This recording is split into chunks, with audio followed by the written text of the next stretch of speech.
Viral video perguruan silat tawuran di Taiwan, 1 WNI meninggal dan 1 kritis.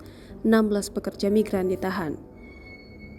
Satu video viral di media sosial dengan narasi 2 klub pencak silat asal Indonesia bentrok di stasiun kereta api Changhua, Kabupaten Changhua, Taiwan beredar.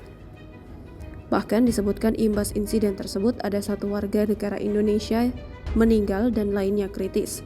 Insiden tersebut ditayangkan stasiun televisi setempat dan menjadi pembicaraan di media sosial.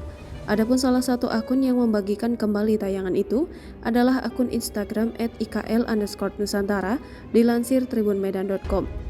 Gengsi antar perguruan silat yang berujung bentrok tak hanya terjadi di Indonesia. Gengsi antar perguruan silat ini rupanya dibawa juga oleh para anggotanya hingga ke Taiwan, tempat mereka bekerja sebagai pekerja migran. Isi narasi dalam keterangan unggahan itu. Terlihat dalam video itu, satu kelompok mengejar kelompok yang lain di jalan raya saat malam hari.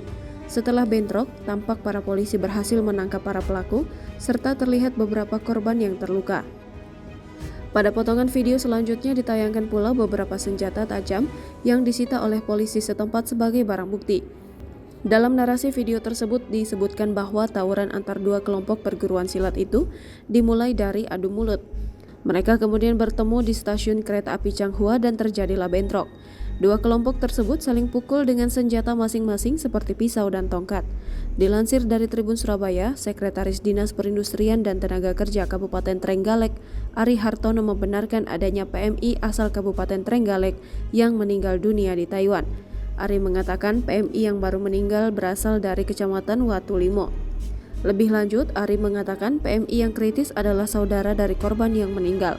Meski demikian, Ari belum bisa memberikan informasi lebih lanjut lantaran pihaknya juga masih berkoordinasi dengan Badan Pelindungan Pekerja Migran Indonesia. Jangan lupa subscribe, share, komen, dan like ya!